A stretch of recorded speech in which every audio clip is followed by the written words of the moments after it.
থেকে পাওয়া যায়। দুই হচ্ছে আপনাকে আমি ড্রাইভ লিঙ্কটা দেওয়ার চেষ্টা করি, কিন্তু এখন আপনাদের এই সফট কপিতে ডিপেন্ডেন্ট হওয়ার কিন্তু কোনো সুযোগ নাই। আমার ক্লাসে বই আনা বাধ্যতামূলক। তো হ্যাঁ, যেহেতু এখনো হাতে বই পান নাই, সেই হিসাবে হতে পারে, বাট অবশ্যই বই যাতে এই সপ্তাহের মধ্যে হাতে আসে, পারলে আগামী 2-3 দিনের মধ্যে হাতে আসে, সেটাই চেষ্টা করেন।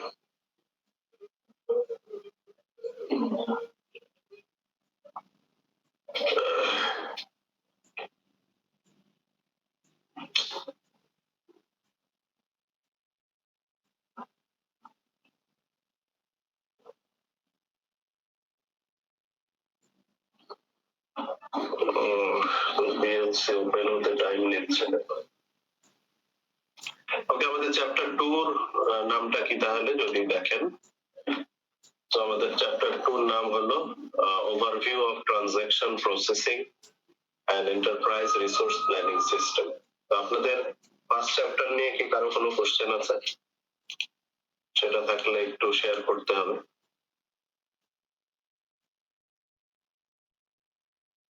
ফার্স্ট চ্যাপ্টার নিয়ে কারো কোশ্চেন আছে কিনা? No sir. এখন দুইটা ইস্যু, নো স্যার দুইজনের হতে পারে। না স্যার, পড়ছি সমস্যা নাই, এটা একটা, আর একটা হচ্ছে পড়ি নাই তো সমস্যাও নেই, তাই না? সো দুইটার যে কোনোটাই কিন্তু হতে পারে। না স্যার, আমাদের সমস্যা না, আমাদের প্রেজেন্টেশনই ছিল স্যার এটা। সেটা তো আপনারা হয়তো প্রিপেয়ার করার চেষ্টা করেছেন। আপনাদের বইয়ের লিঙ্কটা কিন্তু পাঠিয়ে দিয়েছে, তাহলে সেখান থেকে ডাউনলোড করে নেবেন। আচ্ছা, তো আমাদের সেকেন্ড চ্যাপ্টার হলো overview of transaction processing and enterprise resource planning system. আমাদের অ্যাকাউন্টিং এর মূল বিষয় তো হলো ট্রানজাকশন, তাহলে সেই ট্রানজাকশন কিভাবে প্রসেস হয় এআইএস এর মধ্যে, সেটা হচ্ছে আমাদের এখানে ইনিশিয়াল শেখার বিষয়। তারপরে হচ্ছে যে আমাদের আলটিমেটলি তো এই সব প্রসেসিং এর কাজ বর্তমানে ইআরপি এর মাধ্যমেই হচ্ছে, তাহলে ইআরপি জিনিসটা কি, আর ইআরপি তে কিভাবে কাজ করা হয়, এই রিলেটেড কিছু বিষয় আমরা এই চ্যাপ্টার থেকে শিখব। তো প্রথমে শুরু হয়েছে যে আমরা আগের চ্যাপ্টারে পড়ছিলাম কিন্তু বিজনেস প্রসেস বা transaction processing cycle. Transaction processing সাইকেলের মধ্যে আমরা revenue cycle, expenditure cycle, production operation cycle, human resource বা পেরোল সাইকেল এবং ফাইন্যান্সিং সাইকেল এগুলো পড়েছিলাম। এখন প্রশ্ন হলো, প্রতিটা এই কাজের মধ্যে বা প্রতিটা সাইকেলের মধ্যেও তো আলটিমেটলি আমরা কাজ করব কি নিয়ে? ডেটা নিয়ে। তাহলে সেই ডেটাকে কিভাবে প্রসেস করা হয় একটা এআইএস এ, তাহলে সেই বিষয়টা দিয়ে কিন্তু এই চ্যাপ্টার শুরু হয়েছে। তো তাহলে আমাদের সেকেন্ড চ্যাপ্টারের প্রথম বিষয় হলো ডেটা প্রসেসিং সাইকেল। তাহলে দেখেন, what is data processing cycle আমরা যদি বলতে চাই, স্ক্রিন কি দেখা যায় ঠিক মতো? Yes sir. জি স্যার। জি স্যার। তো ডেটা প্রসেসিং সাইকেলের মধ্যে চারটা অংশ রয়েছে, চারটা অপারেশন, চারটা কাজ। এই চারটা কাজ মিলে ডেটা প্রসেসিং সাইকেল হয়। কি কি? Data input, data storage, data processing এবং ইনফরমেশন আউটপুট। যেটা আপনাদেরকে গত চ্যাপ্টারের সময় বলছিলাম যে কম্পিউটার কিন্তু অত কিছু বোঝে না, তারা সবকিছুকে ডেটা হিসেবেই বোঝে। সেটাকে ইনপুট করার নিয়ম সে জানতে চায়, স্টোর করবে কিনা সেগুলো তাদের জানাতে হবে, প্রসেস কিভাবে করবে সেটা সেট করে দিতে হবে, এবং ফাইনালি সে আউটপুট, একটা মিনিংফুল আউটপুট ইনফরমেশন হিসেবে বের করবে। Processing cycle. তো এই চারটা ফোর অপারেশন কি জন্য করা হচ্ছে? Perform on data. তাহলে ডাটার উপরে এই চার ধরনের অপারেশন করা হয় to generate meaningful and relevant information. তাহলে অবশ্যই এটা অন্যদের জন্য যাতে একটা মিনিংফুল ইনফরমেশন হয় যেটা ডিসিশন মেকিং এ হেল্প হতে পারে। তাহলে এইটাই হলো ডাটা প্রসেসিং সাইকেল। তো প্রথমে আসছে ডাটা ইনপুট। ডাটা ইনপুটটা কি জিনিস? অবশ্যই data input is the first step in data processing cycle. যেটা প্রথম কাজই হচ্ছে capture the transaction into the system.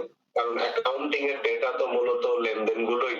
তাহলে একটা লেনদেনকে কিভাবে ইনপুট হিসাবে ক্যাপচার করতে হয় সেই কাজগুলোর সমষ্টি হচ্ছে ডেটা ইনপুট।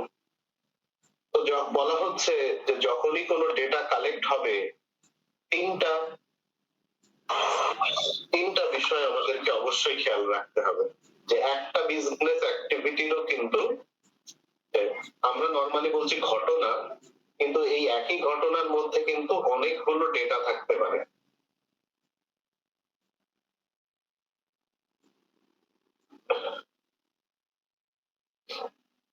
যে একটা জিনিসেরই কি থাকতে পারে?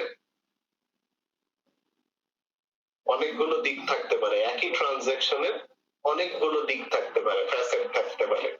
কি কি কয়টা দিকে খেয়াল রাখতে হবে ডাটা ইনপুটের সময়? এক নাম্বার হচ্ছে the if activity of interest. ওই ঘটনাটা ঘটার মানে কারণ কি, ইন্টারেস্ট কি, কেন ঘটছে, সেটা সেটা হচ্ছে আমাদেরকে ফার্স্ট মাথায় রাখতে হবে।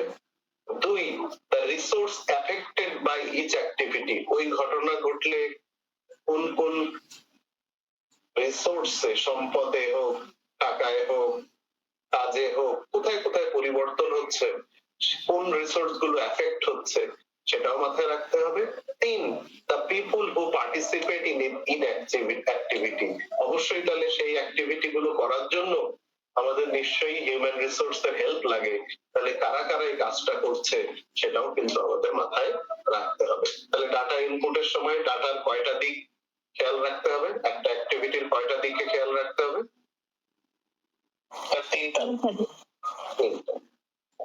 তিনটা দিক, কিন্তু তিনটাই খালি শেষ তাও না।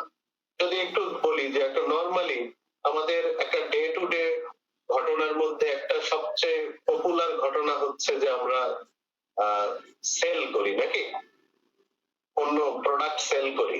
এটা কি রেগুলার ঘটনা না? কিন্তু একটু যদি তাকায় দেখি যে একটা সামান্য একটা সেলস ট্রানজাকশনের জন্য কতগুলো ডাটা হতে পারে, কত দিকের ডাটা হতে পারে, খালি একটু দেখেন। তাহলে এক নাম্বার ডেটা হতে পারে date and time of the sale occurred. দুই number employee who made the sale and check out clerk who process the sale. এখানেও কিন্তু দুইজনের কথা।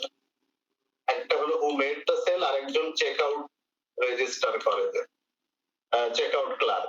দেন check out register where the sale was processed. Then number of items sold. না, এটা হলো শুধু item sold. কোন আইটেমটা সোল্ড হচ্ছে, মডেলটা কি, প্রোডাক্টটা কি। তারপরে quantity of each item sold, list price and actual price of each item sold, total amount of the sale, delivery instruction কি। যদি ক্রেডিট সেল হয় তাহলে তো আলাদাভাবে সেই কাস্টমারের নাম, bill number, billing address, shipping address এগুলো থাকতে হবে। তাহলে দেখেন আমরা তো নরমালি খালি জার্নালে লিখি account receivable, debit, sales, credit এই বলে সেলস চালাই দেওয়ার চেষ্টা করি, কিন্তু এই একটা সেলস এর মধ্যে কিন্তু বহু ধরনের ডেটা আছে, দেখতে পাচ্ছেন। এবং আসলে কিন্তু প্রত্যেকটা জিনিসই কিন্তু রেকর্ড করতে হয়, সবই সিলেক্ট করতে হয় যে আসলে ঘটনাটা সম্পূর্ণ বিষয়গুলো কি কি। তাহলে এটাই কিন্তু হচ্ছে আমাদের ডাটা ইনপুট, এবং ডাটা ইনপুটের সময় বিভিন্ন দিকগুলো খেয়াল রাখতে হবে। একই ঘটনার কিন্তু অনেকগুলো বিষয় বা অনেকগুলো ডেটা হতে পারে একটা ঘটনার এগেইনস্টে, তাহলে সবই কিন্তু আমাদেরকে রেকর্ড করতে হবে। বোঝা যাচ্ছে? জি স্যার।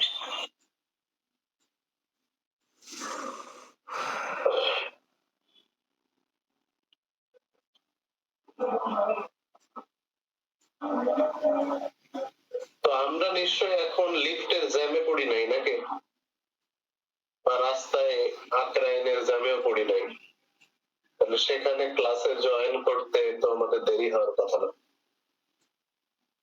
তাই না? তো এখন যে যখন মন চায় আসবেন, ক্লাস শেষ হওয়ার আগ মুহূর্তে আসবেন, এসে অ্যাটেন্ডেন্স দেওয়ার চেষ্টা করবেন, এটা নট রাইট। করতে হলে করেন, না করলে নেই, যে কোনো একটা। বাট চিটিং করার তো কোনো দরকার নেই। আমার অ্যাটেন্ডেন্স খালি, এটাও তাহলে জানাই দেন যে স্যার আমার খালি অ্যাটেন্ডেন্স লাগবে, ক্লাসটা করা লাগবে না, তাহলে এই যে আমি আইডি দিয়ে আল্লাহ হাফেজ চলে যান, আমি দিয়ে দেবো।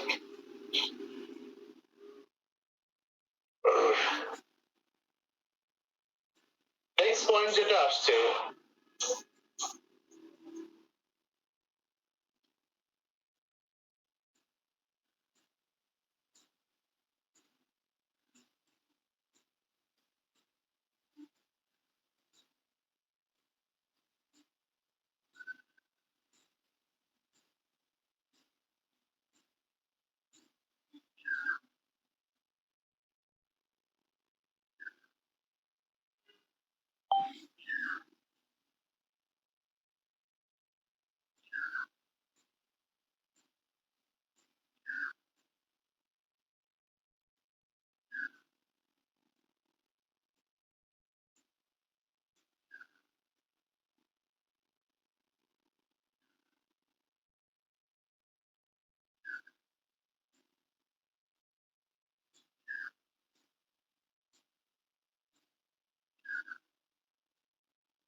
এখন এই যে ডাটাগুলো আমাদেরকে ইনপুট হিসাবে যে রেকর্ড করব, কি দেখে রেকর্ড করব?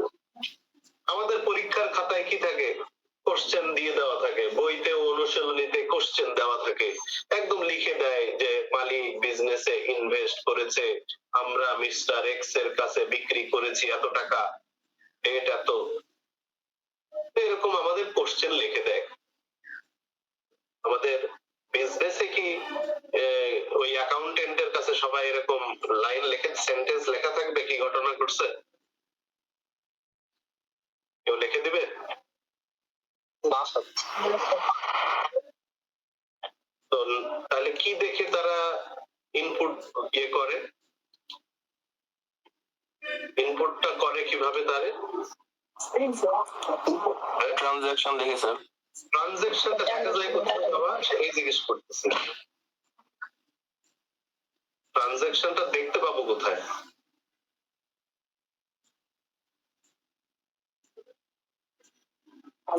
জার্নাল মানে কি? জার্নালে রেকর্ড করেন কি দেখে সেটাই জিজ্ঞেস করছি। প্রথমে ইনভয়েস দেখে। ইনভয়েস মানে ডকুমেন্ট, তাই না? অ্যাকাউন্টিং প্রমাণ ছাড়া কোনো কাজ করবে না। একটা ঘটনা ঘটছে, আপনি চেহারা চোখ দিয়ে দেখলে সেটাকে রেকর্ড করতে পারবেন না, সেটার কোনো রিটেন এভিডেন্স থাকতে হবে। সেই সোর্স, সেই ডকুমেন্ট দেখে আমাদেরকে রেকর্ড করতে হয়। কি বুঝতে পেরেছে? জি স্যার। আগে একজন যে অ্যানসার দিলেন এটা কিন্তু অবাক করা অ্যানসার না। আমরা ট্রানজাকশন রেকর্ড করি তো প্রথমে জার্নালে, যদি ম্যানুয়ালি হিসাবও করি, তাহলে সেই জার্নালে সে আসলে তথ্যটা পায় কোথা? সে যে রেকর্ড করছে এই তথ্য সে পাইলো কোথা থেকে? তো অবশ্যই এটা মুখের কথায় লেখা যাবে না, বা আমি দেখতে পাইছি, আমি লিখে রাখলাম, অনেক ঘটনা তো আমি দেখতেও পাবো না। আমি অ্যাকাউন্টেন্ট, আমার রুমের মধ্যে আশেপাশে সব ঘটনা কি ঘটতেছে সব কি জানি? কত জায়গায় সেল হইছে, কত জায়গায় কিনা লাগছে র ম্যাটেরিয়াল, কত অ্যাডভার্টাইজিং এ কত কি হচ্ছে, সব কি অ্যাকাউন্টেন্ট রুমের মধ্যে বসে দেখে ফেলতে পারবে? না। সব ডিপার্টমেন্ট থেকে যা যা ঘটনা ঘটেছে তার প্রমাণপত্র, তার ইনভয়েস, তার ক্যাশ মেমো, তার মানে বিভিন্ন রিটেন এভিডেন্স ডকুমেন্ট গুলো অ্যাকাউন্টেন্টের কাছে আসে, তারপরে সেই অ্যাকাউন্টেন্ট সেগুলো দেখে রেকর্ড করে, নাকি? জি স্যার। জি। তো সেটা খেয়াল রাখতে হবে। সোর্স ডকুমেন্ট একটা অপশন হতে পারে, যে এরকম ডকুমেন্ট কয়েক ধরনের হয় ডাটা ইনপুটের সময়। তার মধ্যে এক ধরনের ডকুমেন্ট হলো সোর্স ডকুমেন্ট। তার মানে এই ডকুমেন্টটা কখন হয়? একদম সোর্স, ঘটনা ঘটার সময় ঘটে। The document used to capture transaction data at its source. মানে যখনই ট্রানজাকশন ঘটছে তখনই সেই ডকুমেন্টটা ক্রিয়েট হয় এবং তখনই সেটা রেকর্ড করা হয়, সেটাকে বলা হচ্ছে সোর্স ডকুমেন্ট। ফর এক্সাম্পল কি? সেলস অর্ডার, পারচেজ অর্ডার, ঠিক আছে, এমপ্লয়ি টাইম কার্ড, এগুলো উদাহরণ হিসেবে দিয়েছে। তো সেলস অর্ডার, তার মানে আমি যখন সেলস অর্ডার দিচ্ছি, আমি তো কি বলে অর্ডারটা যখনই আমি পাচ্ছি সাথে সাথে কিন্তু সেটা আমি রেকর্ড করে ফেলতে পারছি। তারপরে কিন্তু রেকর্ড করার পরে আমি সেটাকে হয়তো আমাদের সেলস ডিপার্টমেন্টকে পাঠিয়ে দিলাম, তাহলে সেলস ডিপার্টমেন্ট সেই অনুযায়ী প্রোডাক্ট রেডি করা শুরু করবে যে আমাদেরকে কাস্টমারের কাছে এগুলো পাঠাতে হবে অর্ডারের উপর ভিত্তি করে। তার মানে ঘটনাটা যখনই রিসিভ করেছি বা যখনই আমাদের কাজটা ঘটেছে ঠিক সাথে সাথে বিষয়টাকে রেকর্ড করে ফেলা হচ্ছে। অন্যভাবে যদি বলি, আমাদের এখানে এমপ্লয়ি টাইম কার্ড, তার মানে কি এটাও সাথে সাথে, যেমন আমরা কি করি, এই যে টিচাররা, আপনারা দেখছেন টিচার অ্যাডমিনিস্ট্রেটররা সবাই লগ ইন করে, সে লগ ইন করে ফিঙ্গার দিয়ে বা কার্ড দিয়ে অনেকে লগ ইন করে। তাহলে কি যখনই ঘটনাটা ঘটছে সাথে সাথে কিন্তু এটা সিস্টেমে রেকর্ড হয়ে যাচ্ছে। তো এরকম তার মানে ঘটনা ঘটার শুরুতেই, ঘটনা ঘটার সময়ে যদি এটা রেকর্ড করা হয়, যে ডকুমেন্ট গুলো ক্রিয়েট হয় এবং যেটা রেকর্ড করা হয় সেটাকে বলা হচ্ছে সোর্স ডকুমেন্ট। ঠিক আছে? তো বেশিরভাগ ক্ষেত্রে ঘটনা সোর্স ডকুমেন্ট হওয়ার সম্ভাবনা থাকে, বেশিরভাগ ক্ষেত্রে। আমি যদি ইনভয়েস চালানের কথা বলি, তা আমরা যদি ক্যাশে কোনো জিনিস কেনাকাটা করি, যখনই কিনছি তখনই কি একটা মেমো তৈরি করে ফেলে না, ক্যাশ মেমো বা চালান তৈরি করে ফেলবে না সেলার? এবং আমরা কি দেখেছি, ওই ক্যাশ মেমো বা চালানের কয়টা পেজ থাকে, কয় রকম কালারের থাকে দেখেছেন?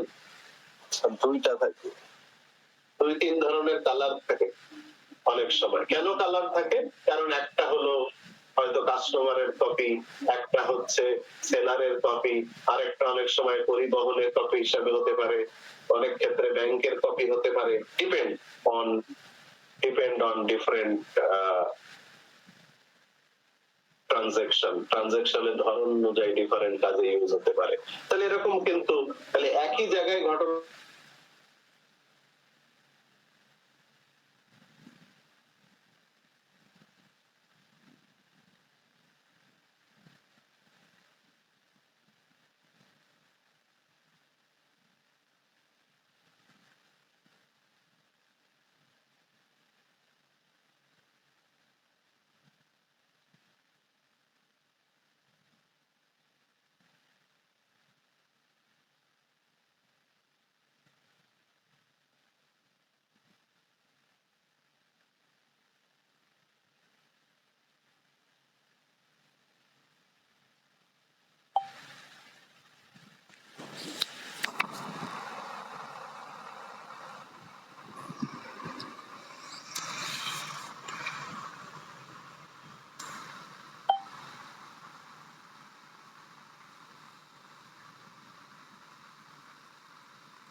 শুনতে পাচ্ছেন আমাকে?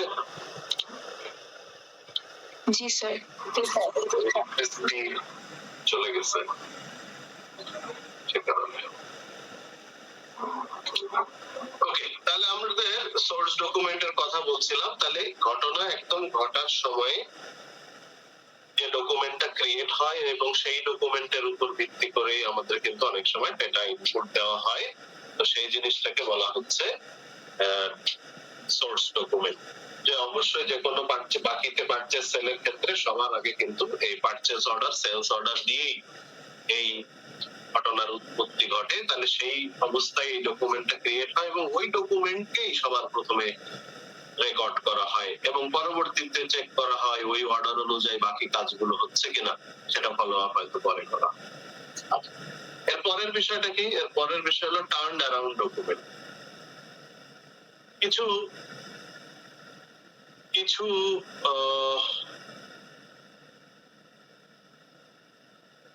ঘটনা এমন আছে যেটা ডিরেক্টলি সোর্স ডকুমেন্ট দেখে ডাটা ইনপুট দেওয়া হয় না, বরঞ্চ এটাকে প্রথমে কোনো এক্সটার্নাল পার্টিকে পাঠানো হয়, তারপরে অনেক সময় এটাতে ডাটা, অনেক সময় বা একটা কাজ অ্যাড হতে পারে, তারপরে আবার রিটার্ন যখন কোম্পানির কাছে আসে তখন সেটাকে ডাটা ইনপুট হিসাবে গ্রহণ করে। যেমন আমাদের এই যে পোস্ট পেইডের যে ইলেকট্রিসিটি বিল প্রথমে কাদের কাছে আসে? আমাদের কাছে চলে আসে না? জি স্যার। তারপরে আমরা নরমালি আগে কিভাবে বেশিরভাগই সবাই কি করতো, ওটা নিয়ে আমরা ব্যাংকের কাছে যাইতাম নাকি? ব্যাংকে যে জমা দিতে হতো, হয় না? এখন তো অনেক সিস্টেম বের হয়েছে, বাট নরমালি তার আগ পর্যন্ত কিন্তু আগে ব্যাংকে যাওয়া লাগতো। তো ব্যাংকে যে আমরা ওই কারেন্ট বিলের কপির দুইটা অংশ থাকতো, একটা অংশ ওরা ছিঁড়ে রেখে দিত নাকি? তাহলে একটা অংশ ছিঁড়ে রেখে দিত এবং ওই ছেঁড়া অংশটাই কিন্তু যদি ম্যানুয়াল হয় তাহলে ওই ছেঁড়া অংশই তারা কালেক্ট করে হয়তো ওই আলাদাভাবে সেটা ইলেকট্রিসিটি কর্তৃপক্ষের কাছে পাঠানো হোক, অথবা ওই কর্তৃপক্ষের যদি কোনো অ্যাকাউন্ট থাকে সেই অ্যাকাউন্টে জমা দিয়ে দেওয়া হোক, সেই কাজটা করতো। আর বর্তমানে কি করে, ওই ব্যাংকের ওরাই কি, যেহেতু অনলাইনে ইনপুট দেওয়া সম্ভব, তারা ওই ইলেকট্রিসিটি অথরিটির ওয়েব পেজে ঢুকে, তাদের আলাদা পারমিশন আছে, তো তারা সেখানে যে ইনপুট দিয়ে দিচ্ছে। তো সেরকম হচ্ছে না ইলেকট্রিসিটি বিলের সময়? জি স্যার।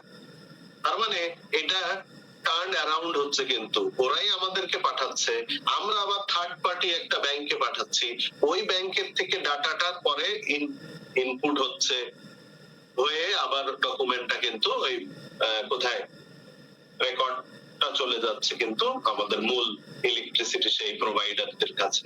তাহলে এই যে প্রক্রিয়া, এটাকে বলা হচ্ছে টার্ন অ্যারাউন্ড ডকুমেন্ট। তার মানে শুরুতেই এটা রেকর্ড করা হয় না, বরঞ্চ এটা ওই যে এক্সটার্নাল পার্টির হাত থেকে ঘুরে কনফার্ম হয়ে আসার পরে তারপরে এটা রেকর্ড হয়। এমন জিনিসকে সাধারণত কোন ধরনের ডকুমেন্ট বলে? টার্ন অ্যারাউন্ড ডকুমেন্ট বলা হয়।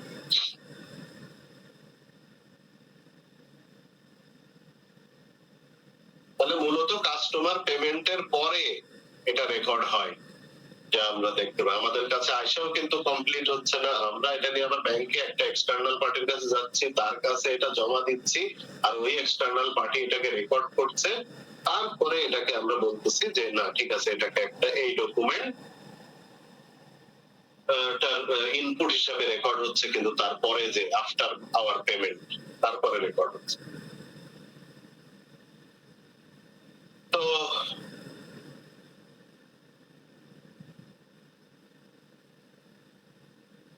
নিচে যদি দেখেন শুরুতে আমরা যে ডাটা প্রসেসিং সাইকেল বলতেছিলাম সেটার যে স্টেজ গুলো, তাহলে প্রথমে ডাটা ইনপুট, তারপরে আসলে ডাটাগুলো ডাটা স্টোরেজে থাকে, প্যারালালি প্রসেসিং হয়, অনেক সময় স্টোর করে প্রসেস হয়, অনেকে ইনপুট থেকে ডাইরেক্ট প্রসেস হয়, তারপরে স্টোর করতে হয়, দুই রকমই হতে পারে, এবং ফাইনালি ইনফরমেশন আউটপুট হয়।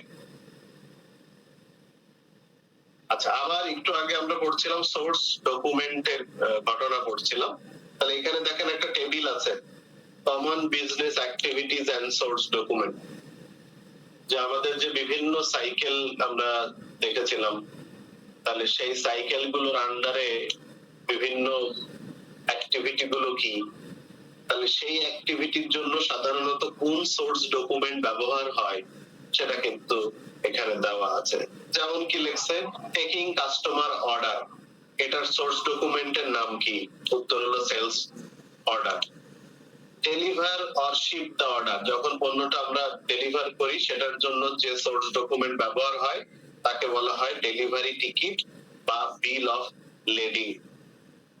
যখন আমরা ক্যাশ রিসিভ করি কাস্টমারের কাছ থেকে সেটারও একটা ডকুমেন্ট ইউজ হয়, নাম হচ্ছে রেমিটেন্স অ্যাডভাইস অথবা রেমিটেন্স লিস্ট।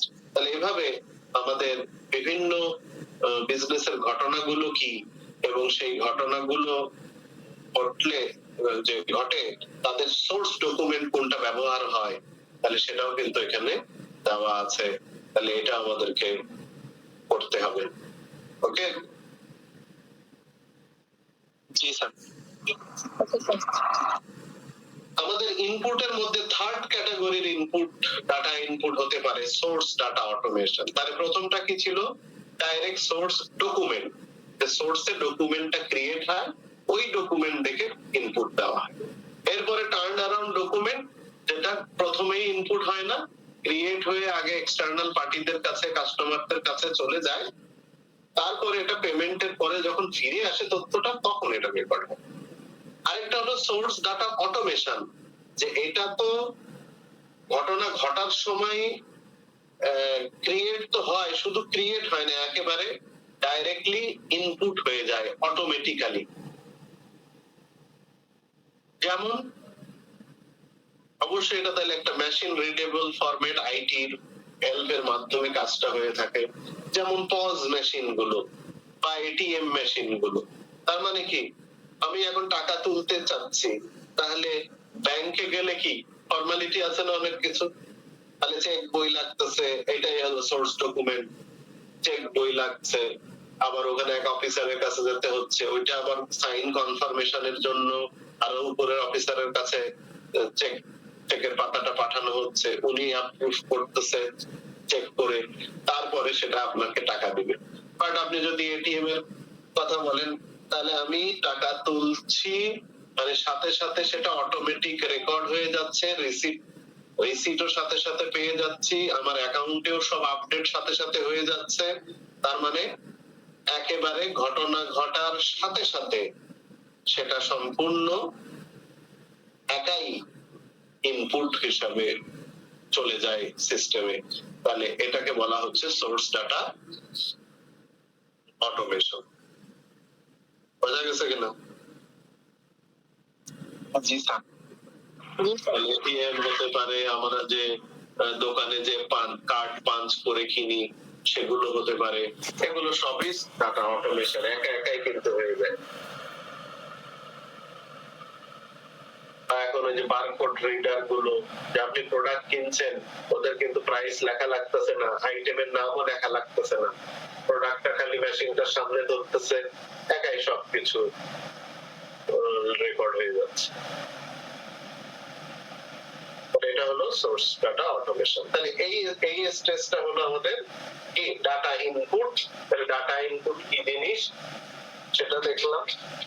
ডাটা ইনপুটের ওয়ে গুলো কি কি কি কি ডকুমেন্ট থেকে আমরা ডাটা ইনপুট হতে পারে, তাহলে তিন ধরনের দেখলাম: source data, source document, turn around document এবং source data automation. So next আমাদের সেকেন্ড মানে ডাটা প্রসেসিং এর সেকেন্ড স্টেপ কি আছে? Data storage.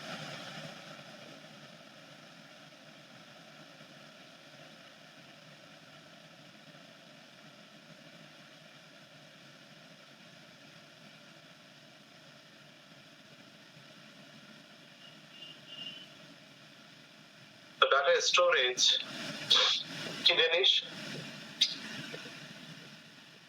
তার মানে অবশ্যই ডাটা যখন ইনপুট হয়ে গেল এটাকে হয়তো আমাদের প্রয়োজন অনুযায়ী স্টোর করে রাখতে হবে। তাহলে আমরা যদি একটু অ্যাকাউন্টিং এর পয়েন্ট অফ ভিউতে চিন্তা করি, ট্রানজাকশন গুলো কোথায় রেকর্ড হয় আমাদের? কোথায় কোথায় রেকর্ড করি আমরা ট্রানজাকশন? লেজার, জার্নাল, লেজার এসবে রেকর্ড করেছি। তো এখন সেটাই আমাদেরকে আগে শেখাচ্ছে, বোঝাচ্ছে অ্যাকাউন্টিং এর পয়েন্ট অফ ভিউতে কিভাবে স্টোর হচ্ছে। তো আমাদের পার্মানেন্ট স্টোর কোথায়, কোনটা বলা হয়? কোথায় পার্মানেন্টলি রেকর্ড হয় ঘটনাগুলো?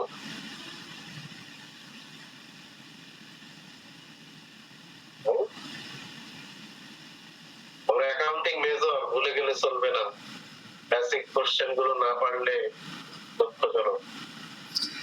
অবশ্যই লেজারকে বলা হয় পার্মানেন্ট রেকর্ডিং স্টেপ, এখানে কিন্তু সকল হিসাব থাকে। জার্নাল কিন্তু ম্যান্ডেটরি না, বা জার্নাল হচ্ছে আপনি কন্টিনিউ করতে পারছেন না, একই বিষয়ের হিসাব আপনি খুঁজে পাবেন না।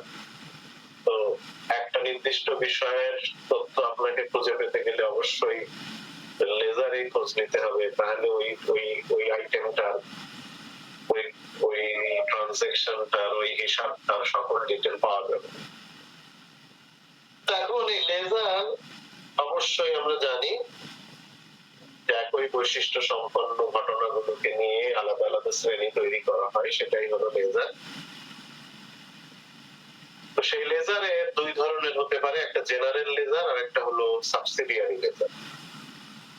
জেনারেল লেজার কি? A ledger that contains summary level data for every asset, liability, equity, revenue, expense account of the organization. তার মানে এটা একটা সামারি লেভেল ডাটা, এটা একটা কি বলবো, একটা কমন হেডিং এ এটা ব্যবহার হয়। যেমন কি, যেমন হতে পারে অ্যাকাউন্ট রিসিভেবল, আমরা লিখলাম অ্যাকাউন্ট রিসিভেবল। অ্যাকাউন্ট রিসিভেবল মানে কি?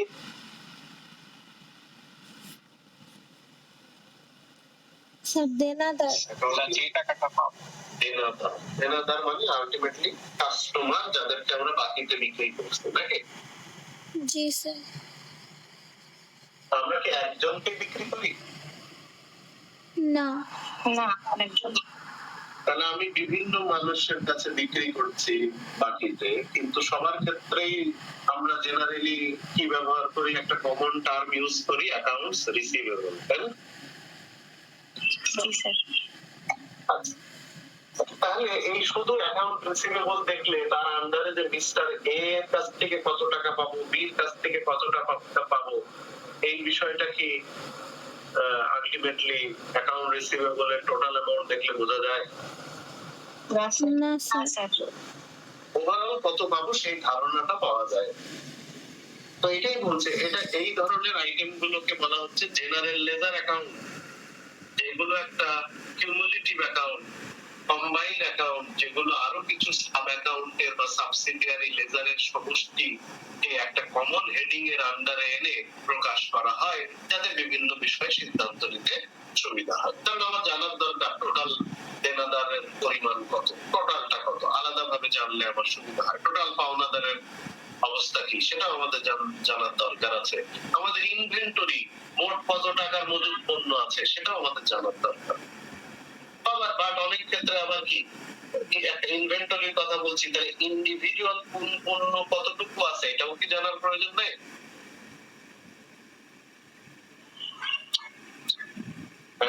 জি স্যার আছে। আচ্ছা, কিন্তু এখন যদি আমরা একটা ব্যালেন্স শিটে ইনভেন্টরি, আমাদের 200 রকমের ইনভেন্টরি থাকতে পারে, প্রোডাক্ট থাকতে পারে, তাহলে এখন আমি কি করব, ব্যালেন্স শিটে ইনভেন্টরি লিখে তার আন্ডারে 200 আইটেম লিখে দেব, দেখতে ভালো দেখাবে? না স্যার। না। অ্যাকাউন্ট রিসিভেবল আমরা প্রায় 500 কাস্টমারকে বাকিতে দিছি, সব কাস্টমারের নাম লিখে দিতে ভালো লাগবে। তাহলে এই জন্য এগুলোকে একটু সামারি লেভেল অ্যাকাউন্ট ইউজ করা হচ্ছে, কারণ কম্বাইনলি টোটাল অ্যামাউন্টটা আমাদের কাজে আসে। তো আমরা দেখতে পাবো আমাদের ইআরপি সিস্টেমেও দেখতে পাবো যে কিভাবে এটা একটার সাথে একটা রিলেটেড, যে তাহলে কি অ্যাকাউন্ট রিসিভেবল আলাদা তৈরি করতে হয়, আবার মিস্টার এবিসিডি আলাদা আলাদা করতে হয়, নাকি এবিসিডি আলাদা যদি করি তাহলে অটোমেটিক্যালি টোটাল কত অ্যাকাউন্ট রিসিভেবল একাই বের হয়ে আসে। তাহলে একটা তো সফটওয়্যার, একটা হলো ম্যানুয়াল।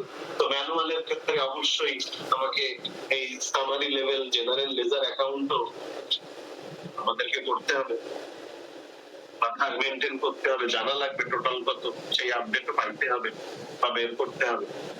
তো এটাই বলছে জেনারেল লেজার, তার মানে অ্যাসেটের ক্ষেত্রে হোক, লাইবিলিটি ক্ষেত্রে হোক, রেভিনিউ বা এক্সপেন্সের ক্ষেত্রে হোক, যদি ওভারঅল আমরা একটা কমন হেডিং এর পারফরম্যান্স কি বোঝার জন্য যে লেজার অ্যাকাউন্ট গুলো ইউজ হয় তাদেরকে আমরা বলতেছি জেনারেল লেজার। বোঝা গেল? ক্লাসে কি বাকিরা আছি? জি স্যার, 2-1 জন বলতেছেন ওভারঅল। বাকিরা কি ক্লাসে উপস্থিত নাকি শুধু লগ ইন?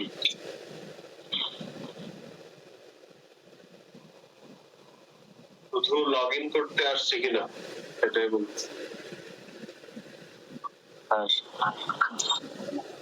শুনতেছি ক্লাস আমরা।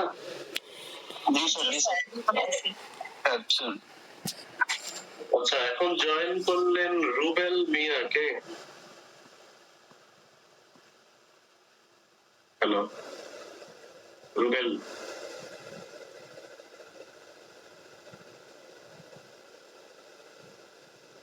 রেসপন্স করেন বাবা। আসসালামু আলাইকুম স্যার। জি, এত দেরিতে জয়েন করছেন কেন বলেন? আর এই কোর্স কি আপনি রেজিস্ট্রেশন করেছেন? আপনি কোন ব্যাচের?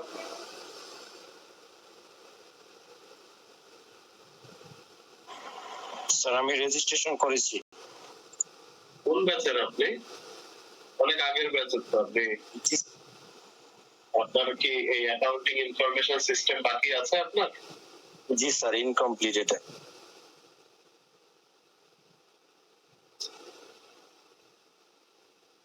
টাইমটা তো 10:30টায় চলে যাবে, ওখানে 11:40 বলবে।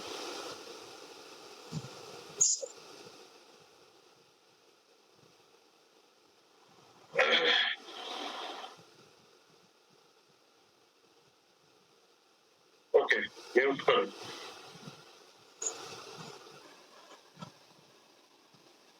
তাহলে সাবসিডিয়ারি লেজারটা কি একটু যদি পড়েন, কি বলছে?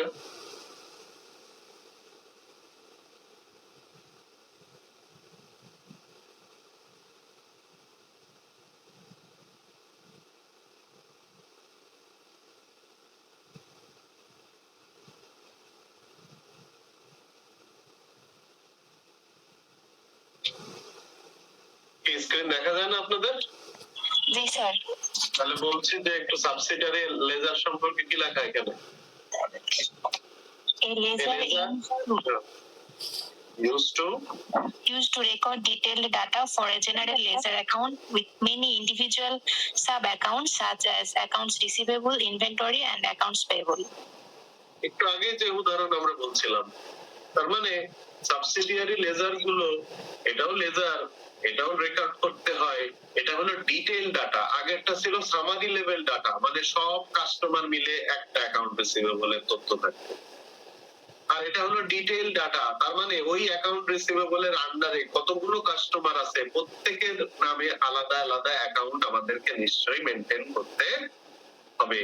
মিস্টার এ ওর কাছ থেকে, মিস্টার এ আমাদের কাছ থেকে 10 বার বাকি নিতে পারে, মিস্টার বি 5 বার বাকি নিতে পারে।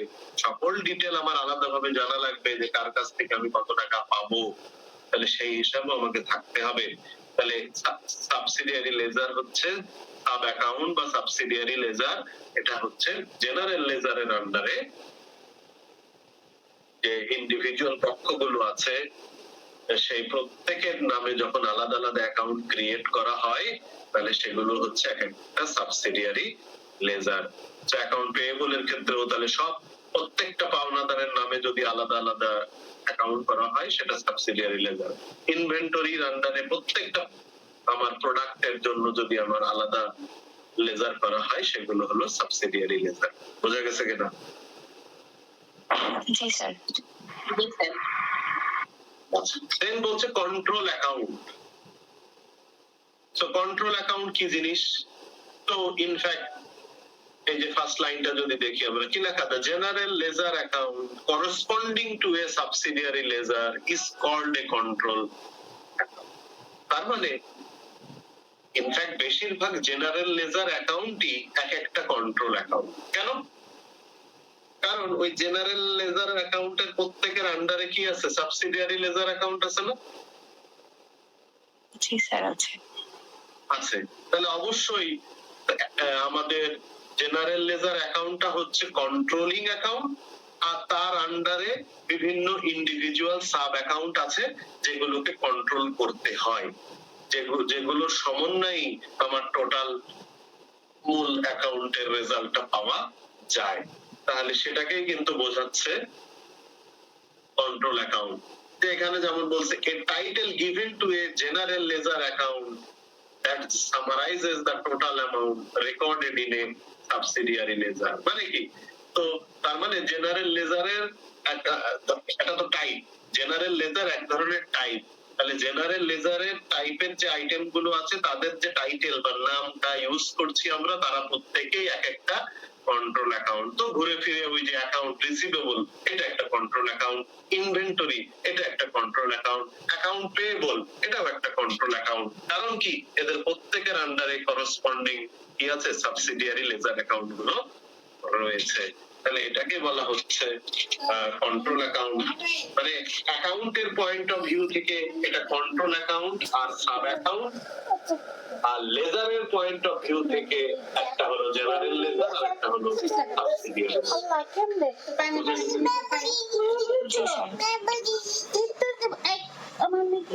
নেক্সট যে পয়েন্টটা ইউজ হচ্ছে সেটা হলো কোডিং টেকনিক।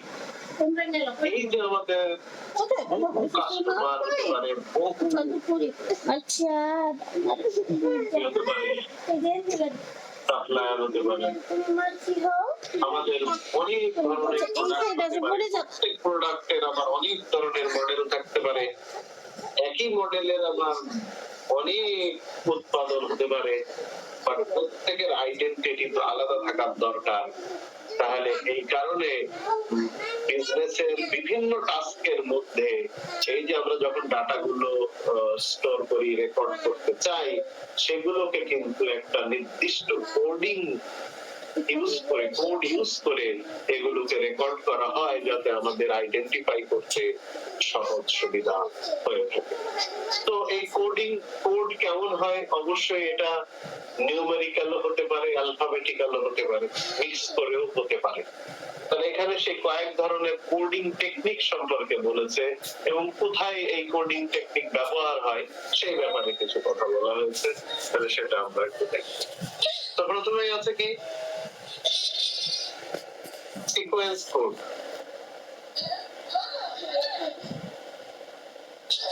সিকোয়েন্স কোড কি? Item are numbered consecutively to the account for all items. Any missing item cause a gap in the numerical sequence. তাহলে নামই দিয়েছে সিকোয়েন্স কোড। এমন ভাবে এটা তৈরি করা হয়, এটা সিরিয়ালি কোড হয়, এটা কিন্তু স্ক্যাটার্ড ওয়েতে কোডিং হয় না, একেবারে সিরিয়াল ওয়েতে একটা নির্দিষ্ট নাম্বার কোড হিসাবে ব্যবহার হয়।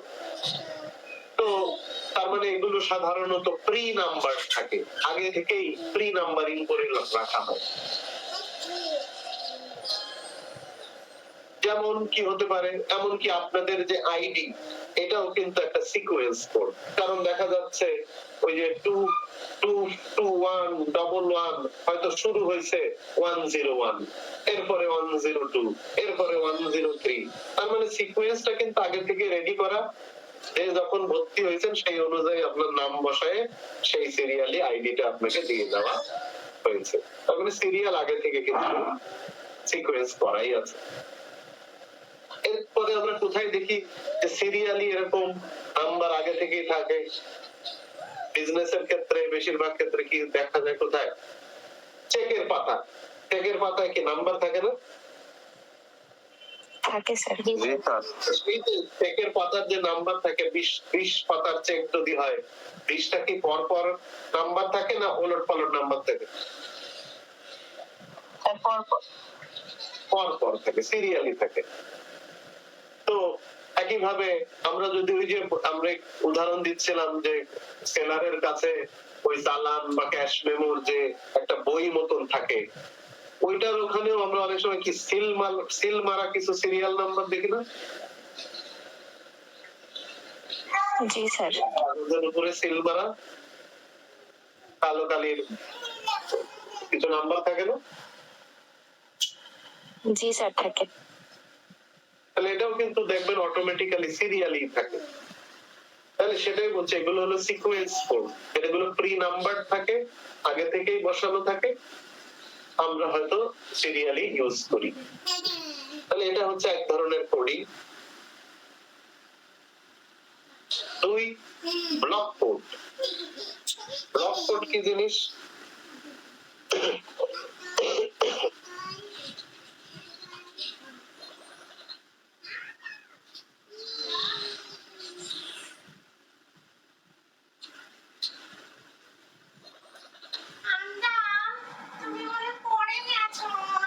হ্যাঁ, তুমি আসো বসো কেন? নাকি যাওই নেই তোমরা? যাই তো নেই আমি। ব্লক কোড কি জিনিস? এসি স্যার কতগুলো কোড যখন একসাথে একটা আকারে যখন থাকে এরকম কিছু। এই ব্লক কোড বলতে একটা নির্দিষ্ট রেঞ্জ সিলেক্ট করে ফেলা, যে কোনো একটা জিনিসের যখন কোডিং করব একটা রেঞ্জ আলাদা করে দেব। যেমন আমাদের ধরেন বিজনেসে বহু ধরনের প্রোডাক্ট আছে। এখন সাপোজ আমার এই জায়গায় যেমন দিছে কি যে ফ্রিজের কোড দিলাম 1001, আবার পরে আমি তো একটা তাহলে টিভি তৈরি করছি, তাহলে টিভিটা হয়ে গেল 1002। আবার পরে আরেকটা আমি এসি তৈরি করলাম, ওইটা 1003। আবার যখন ওই টিভি করলাম দিয়ে দিলাম 1004। আবার যখন আমি ফ্রিজ আরেকটা বানাই দিলাম 1005। তাহলে এভাবে কি প্রোডাক্ট আলাদা কিন্তু সিরিয়াল একই, একদম সিকোয়েন্স অনুযায়ী সাজায় দিচ্ছি, তাহলে সেগুলো কি আমাদেরকে আইডেন্টিফাই করতে সহজ হবে না কঠিন হবে? হ্যাঁ, সহজ হবে। সহজ হবে। কিভাবে? ভ্যারাইটি অফ প্রোডাক্ট কিন্তু সিরিয়াল হচ্ছে সিমিলার। তাহলে কোড দেখে কি বোঝা যাবে জিনিসটা কি? না স্যার, কত ধরনের রিয়েল প্রোডাক্ট। 1009, আমি যদি বলি যে 1009, তাহলে এটা তাহলে আপনার কোন প্রোডাক্ট? আপনি কোড দেখে কিছু বুঝলেন? না স্যার। তখন আপনার টিভিতেও খুঁজতে হবে 1009 আছে কিনা, ফ্রিজেও খুঁজতে হবে 1009 আছে কিনা, টিভিতেও খুঁজতে হবে 1009 আছে কিনা, এসিতে খুঁজতে হবে 1009 আছে কিনা। কারণ আপনি তো জানেন না যে এটা কিসের কোড হতে পারে, কারণ আমার তো কোড সিরিয়ালি দেওয়া, কোনটা যে কার এটা তো মেনশন করা নেই। খুঁজে পাওয়া যাবে?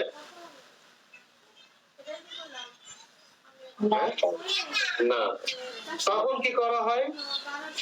একটা রেঞ্জ তৈরি করে দেওয়া হয়। কি রেঞ্জ? দেখেন এই যে যেমন একটা উদাহরণ দিয়েছে কি যে 10 লক্ষ থেকে 20 লক্ষের আগ পর্যন্ত যত প্রোডাক্ট, মানে যেসব প্রোডাক্টের গায়ে ট্যাগ থাকবে সেগুলো আমাদের কি ইলেকট্রিক রেঞ্জ। বা উল্টা করে বলতে পারি, ধরেন রিফ্রিজারেটর, তাহলে রিফ্রিজারেটরের কোড ব্যবহার করব 20 লাখ থেকে 30 লাখের আগ পর্যন্ত। তার মানে কোড যখনই দেখবো 20 লাখ দিয়ে শুরু, তখনই বুঝবো এটা কি ধরনের আইটেম, রেফ্রিজারেটর। রেফ্রিজারেটর। যখনই শুরু 30 লাখ দিয়ে, তখনই এটা বুঝে ফেলবো কি ওয়াশার। যখনই এটা 40 লাখ থেকে 50 লাখের মধ্যে কোড, তখনই বুঝবো এটা হচ্ছে ড্রায়ার। উল্টা করে বললে, যখনই বলতেছি ড্রায়ার, আমি তো জানি ড্রায়ারের যে কোড দিতে হবে সেটা 40 লাখ থেকে 50 লাখের মধ্যে, সেই অনুযায়ী আমাকে দিতে হবে। তাহলে এটা একটা রেঞ্জ করে দেওয়া, যাতে রেঞ্জের কোডের প্রথম লেটার বা মানে অ্যামাউন্টটা দেখলে, ডিজিটটা দেখলেই বুঝতে পারি যে এটা কোন ক্যাটাগরির প্রোডাক্ট, আমি ধরতে পারবো, আলাদা করতে পারবো, তাই না? কারণ এই রেফ্রিজারেটর একটা কোম্পানি, ভালো কোম্পানি, সে অবশ্যই কত বছর ব্যবসা চালাতে পারবে আমরা জানি না। এই জন্যই কিন্তু দেখেন কোডের রেঞ্জটা কিন্তু 10 দিয়ে শুরু করে নাই, 100 দিয়ে শুরু করে নাই, 1000 দিয়েও না, 10 লাখ দিয়ে শুরু করছে। কারণ আলটিমেটলি আমার বিজনেসটা যদি বহু বছর রান করে, তাহলে এরকম কয়েক লক্ষ ফ্রিজ আমাকে তৈরি করতে হবে না? জি স্যার। তাহলে প্রত্যেকেরই তো একটা কোড দিতে হবে, এবং সেই কোড দেখে আমাকে আলাদাভাবে চিনতে পারতে হবে যে না, এটা ফ্রিজের কোড। তো সে কারণে এই রেঞ্জ করে দেওয়া হয় ব্লক কোডে, যে block of number that are reserved for a specific category of data, আলাদাভাবে স্পেসিফিক করা হয় নির্দিষ্ট একটা রেঞ্জকে। তাহলে এটা ডাটা অর্গানাইজ করতে, প্রোডাক্ট আলাদা করতে আমাদের সুবিধা হয়। এরপরে কি code? Group code. Group code বলতে কি বোঝানো হচ্ছে, যে একটু আগে যে ব্লক কোড বললাম, অনেক ক্ষেত্রে এখানেই শেষ নয়। কেন এখানে শেষ নয়? এই যে ধরেন আমি বুঝলাম যে ঠিক আছে 20 লাখ দিয়ে শুরু হলে কি আইটেম? রেফ্রিজারেটর। রিফ্রিজারেটর। কিন্তু এখন তো আমরা দেখতে পাচ্ছি রিফ্রিজারেটরের মধ্যেও হাজার মডেল, হাজার বৈশিষ্ট্য আছে নাকি? অনেক হলো ডবল ডোর, সিঙ্গেল ডোর, তারপরে হলো ওই যে ফ্রস্ট, নন ফ্রস্ট, এরপরে হচ্ছে ওই কি বলে ডিপ ফ্রিজারের স্টাইল আলাদা, তারপরে হচ্ছে আমাদের শুধু নরমাল ফ্রিজ যেখানে ডিপ থাকবে না, এরকম ভ্যারাইটি ক্যাটাগরির আছে না? জি স্যার। তাহলে আমি এখন হঠাৎ করে একটা কোড দেখে করে বলবো এগুলো কোন টাইপের কোন মডেলটা কি ইন্ডিকেট করছে, এগুলো কিন্তু আমরা হঠাৎ করে বুঝতে পারবো না। এই জন্য বলছে যে গ্রুপ কোডও ব্যবহার করা উচিত, যে হ্যাঁ ঠিক আছে একটা আইটেমের একটা যেমন কোড থাকবে, এটাও যেমন সত্যি, বাট ওই কোডের প্রতিটা ডিজিটেরই কোনো মিনিং থাকার দরকার, যাতে আমরা অন্যদের কাছ থেকে এটাকে আলাদা করতে পারি। যেমন কি বলছে, যে ধরেন যে সাপোজ আমার প্রোডাক্টের কোড 7 ডিজিটের, মোট 7টাই, যে 20 লক্ষ তো 7টাই ডিজিট, 10 লক্ষের উপরে হলেও 7টাই ডিজিট। তাহলে এই 7টা ডিজিটের প্রতিটা ডিজিটই হয়তো কিছু না কিছু প্রকাশ করতে পারে। বলতেছে ফর এক্সাম্পল যে ফার্স্ট 2 লেটার, 1 আর 2 নাম্বার লেটার দেখে আইডিয়া করে নিতে পারবো যে প্রোডাক্ট লাইন কি, সাইজ বা স্টাইল কি। এটা আগে থেকে আমাদের এগুলো প্ল্যান করা থাকবে, যে হ্যাঁ যে সাপোজ 2 দিয়ে শুরু হচ্ছে, তার মানে তো রিফ্রিজারেটর। সেকেন্ডটা যে ডিজিট, সেই ডিজিটের 1 মানে হয়তো রেগুলার ফ্রিজ, 2 মানে হয়তো ডাবল ডোর ফ্রিজ, 3 মানে হয়তো ডিপ ফ্রিজার, 4 মানে হয়তো যে আমাদের ওই একদম মিনি ফ্রিজ। তাহলে এরকম আমরা এমন কিছু কোডিং আগে থেকেই সেট করা আছে, যাতে কোডের ডিজিট দেখলেই বুঝতে পারি যে এটা কোন মডেলের, কোন ধরনের, কি বৈশিষ্ট্য সম্পন্ন ফ্রিজ, যাতে আমরা বুঝতে পারি। একইভাবে আপনারা মোবাইল ফোনের ক্ষেত্রে দেখেন সবারই কোড থাকে, তো ওই কোড দেখে সে বুঝতে পারে হয়তো যে এটা কোন মডেল বা কত কনফিগারেশনের কি বৃত্তান্ত, সেটা হয়তো ওই কোডিং এর একটা দুইটা ডিজিট দেখলেই সে বুঝতে পারে। থার্ড ডিজিট হয়তো মেনশন করবে কালার। প্রথম দুইটা দিয়ে তো বুঝে গেলাম কোন প্রোডাক্ট আর কোন মডেল, এরপরে বুঝতে পারতেছি এই মডেলের কোন কালারের। তো আগে কিন্তু ওই একদম ইনটেক মোবাইলের প্যাকেট, এবং মোবাইলের প্যাকেটের গায়ে কোথাও কালার উল্লেখ নাই, কিন্তু আমরা তো অ্যাডভার্টাইজে দেখছি যে হ্যাঁ এখানে হোয়াইটও আছে, ব্ল্যাকও আছে, গোল্ডেনও আছে, আরো কত কালার আছে, কিন্তু মোবাইলের খাপের মধ্যে কোনো কালার উল্লেখ নাই। তা এখন তো ভাই যে কি কোন কালার, ভাই এটা ভিতরে বুঝতে পারতেছি না, আমার ইনটেক নাকি খোলাও যাবে না। ওরা তখন কি একবার পিছনের দিকে একটু তাকায় বল না ভাই এটাই হচ্ছে সেই ব্ল্যাক কালার। তার মানে কিভাবে বুঝলো? তার মানে নিশ্চয়ই ওখানে একটা কোড যে আছে, সেই কোডে কোন কালারের ভিতরে প্রোডাক্টটা আছে সেটা ওই ডিজিটটা দেখলেই হয়তো বোঝা যায়। 4 আর 5 নাম্বার ডিজিট হয়তো ব্যবহার হতে পারে ইয়ার অফ ম্যানুফ্যাকচার, কোন সালে তৈরি হয়েছে সেই তথ্যটা থাকতে পারে। আর 6 আর 7 থাকতে পারে অপশনাল ফিচার, যে হ্যাঁ ওই যে কালারও বুঝলাম, প্রোডাক্টের সাইজ স্টাইলও বুঝলাম, কিন্তু এর মধ্যেও তো আরো কিছু এক্সট্রা বৈশিষ্ট্য অনেক সময় থাকে।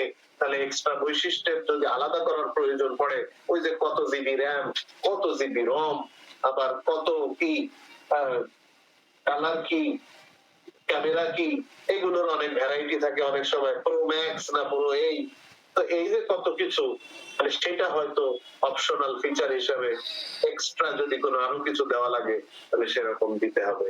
তাহলে এখন কিন্তু প্রোডাক্টের প্রতিটা কোডের প্রতিটা ডিজিটই আমার প্রোডাক্টের বৈশিষ্ট্যকে তুলে ধরছে, তাই না? তাহলে গ্রুপ কোডও কিন্তু এখন বেশিরভাগ ক্ষেত্রে ইউজ হয়ে থাকে। বোঝা গেল কেন? জি স্যার, বুঝতে পারছি।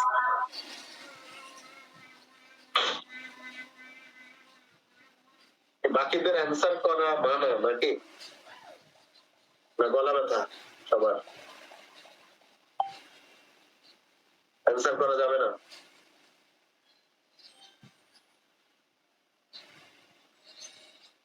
যাবে স্যার। ওই অ্যান্সার করছেন কি? আর পুরুষ মানুষ কি মারা গেছে? খবর দিয়ে দেন। রেসপন্স নাই কেন বুঝতে পারছেন? স্যার আসি। আসি মানে কোথায় আছেন? ঘুমায় আছেন? না স্যার। তাহলে রেসপন্স করতে অসুবিধা কি সেটা একটু বলেন। আমি একটা পড়া খেয়াল করছি, বুঝতে পারছি অথবা বুঝতে পারছি না, তা দুইটাই তো জানাতে হবে না? কে একজন রেসপন্স করছে এজন্য আর করছি না। আপনি করেন, নিষেধ তো কেউ করে নাই। একজনের রেসপন্স তো সবার উত্তর নাও হইতে পারে বাবা। Okay sir. আরো করেন, সবাই করেন। সবাই আনসার করার নাম এটাই তো ইন্ডিকেট করে যে তাহলে আমরা ক্লাসে আসলে নাই, ক্লাসে মনোযোগী নাই, কোন রকমে লগ ইন করে ফেলায় রাখছে মোবাইল। উত্তর তো দিতে হবে।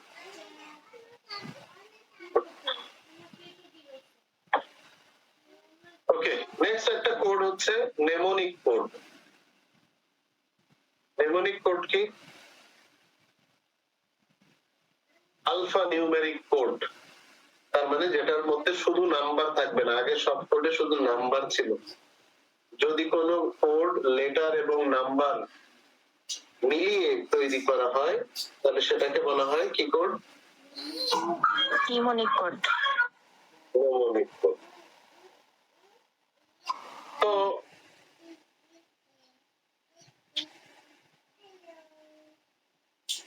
অনেক সময় আমরা দেখি কি প্রোডাক্টের পেছনে এরকম কিছু স্টিকার মারা থাকে, বা এরকম বিভিন্ন এবিসিডি বা লেটার মেটার বিভিন্ন কিছু লেখা থাকে। তো আমরা যেগুলো